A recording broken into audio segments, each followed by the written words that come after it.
Isa pong malaking balita ang gumulat sa XRP community nitong mga nakaraang araw. Inannounce po mismo ng CEO ng Flare Networks na si Hugo Philion ang isang product na may potensyal na baguhin ang buong DeFi landscape para kay XRP. Ang pangalan po ng produktong ito ay Firelight, isang bagong liquid staking protocol na posibleng magbukas ng pinto para sa bilyong-bilyong halaga ng XRP na kasalukuyang natutulog lamang. Pero ang tanong, paano nga ba ito gumagana? Ano po ang epekto nito sa value ng XRP?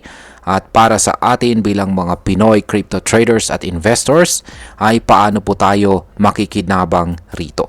Kaya yan po ang siyang ating pag-uusapan sa video na ito. Pero bago po tayo magpatuloy, ay pakibasa na lamang po muna ang disclaimer dito sa ibaba ng ating screen.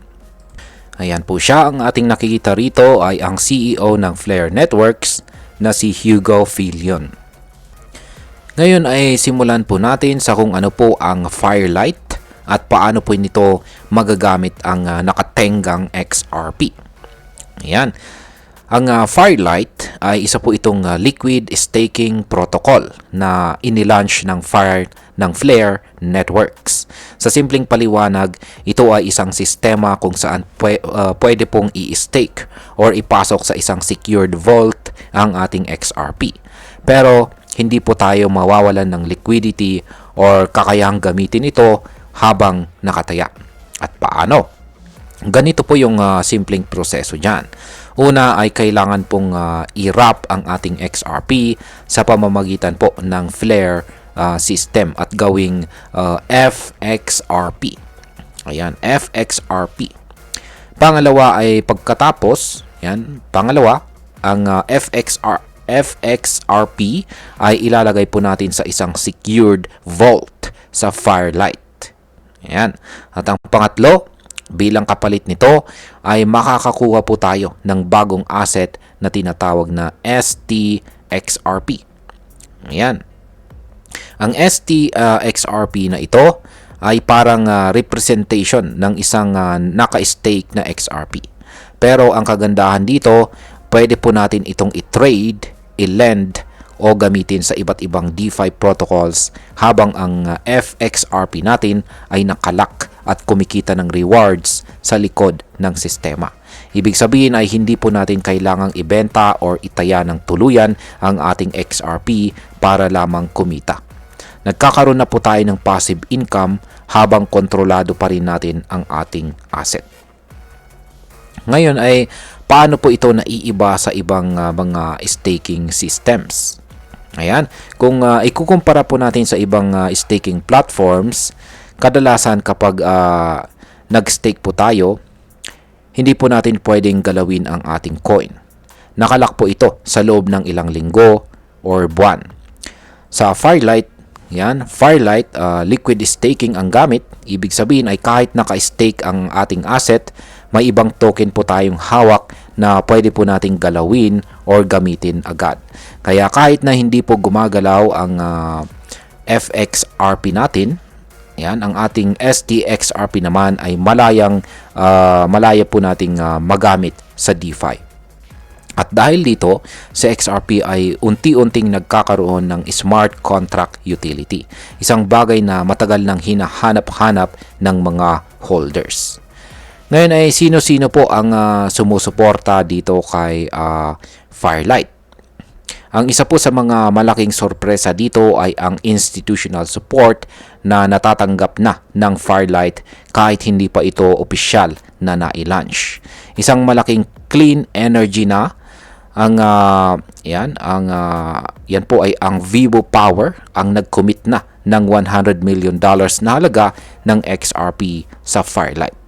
At hindi lamang po yan, partner din po nila itong si Uphold, isa sa mga kilalang crypto exchanges na ginagamit ng maraming Pinoy. Ibig mong sabihin ay may retail support na, meron na pong retail support, may institutional support pa. Lahat ng ito ay nagpapakita na seryoso ang industriya sa pagbuhay sa DeFi potential ni XRP.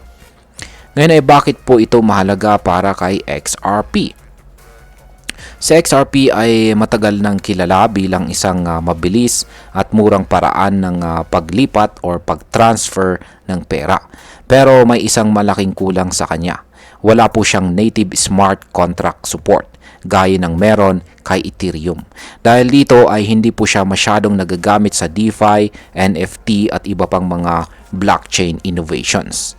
Pero ngayon, sa tulong po ni Flare at ng mga technology gaya ng Firelight at saka FXRP, nagkakaroon na siya ng kakayahang maki-join or makisali sa mga modernong decentralized finance. Hindi na lamang po siya basta token na ginagamit sa mga remittances. Ngayon ay pwede na rin po siyang gamitin para kumita ng passive income, sumali sa DeFi loans at makipag-participate sa mas komplikadong smart contracts. Ngayon ay gaano kalaking halaga ng XRP ang maaring pumasok sa Firelight? Sa kasalukuyan ay tinatayang nasa $120 billion ang market cap ng XRP. Ayon po sa mga eksperto, kahit 1% or 2% lang ng halagang ito ay pumasok dito sa Firelight, malaking liquidity na agad ang madadagdag sa DeFi ecosystem. Hindi lang ito makikinabang sa XRP mismo, kundi sa buong blockchain space na sumusuporta sa ganitong klase ng staking at interoperability. Ngayon ay ano naman po ang epekto nito para sa atin bilang mga Pinoy crypto traders at investors na interesado rito kay XRP. Para sa atin dito sa Pilipinas na maraming humahawak or nagho-hold ng XRP, napakalaking oportunidad po nito. Una, maaari po nating magamit ang Firelight para kumita mula sa XRP holdings natin nang hindi ito ibinebenta. Pangalawa, maaari po tayong maki-join sa DeFi gamit ang STXRP kahit wala po tayong malaking kapital. At dahil may partner na itong dahil kapartner na po nito si Uphold, magiging mas accessible po ito sa mga regular na users, lalo na sa mga Pinoy na gumagamit ng simpleng wallets at saka exchanges. Ito po ay isang hakbang na magbibigay ng panibagong gamit at value sa hawak nating crypto assets. Bilang panghuli, ang masasabi ko naman tungkol dito ay sa aking pananaw, ay game changer po talaga itong si Firelight. Hindi ito simpleng project lamang. Isa itong strategic na hakbang para buhayin ang dormant potential ni XRP. Yan, dormant potential. Ibig pong sabihin ay tulog na kakayahan ni XRP. Sa dami ng taong naghihintay ng ganitong development, ngayon pa lang ay masasabi kong malaking epekto ang maidudulot nito sa market. At dahil may backing mula sa malalaking kumpanya, ibig sabihin ay mataas ang tiwala ng mga eksperto sa sistema.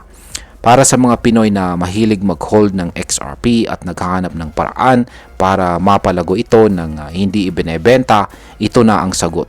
Pero syempre, importante pa rin po ang DYOR or do your own research. Kahit gaano po kaganda ang project, kailangan pa rin nating mag-ingat, lalo na kung pera na ang nakataya. At ayan, hanggang dito na lamang po tayo sa video na ito mga ka-crypto. Marami pong salamat sa panonood. Ingat po tayo lagi at God bless po sa ating lahat.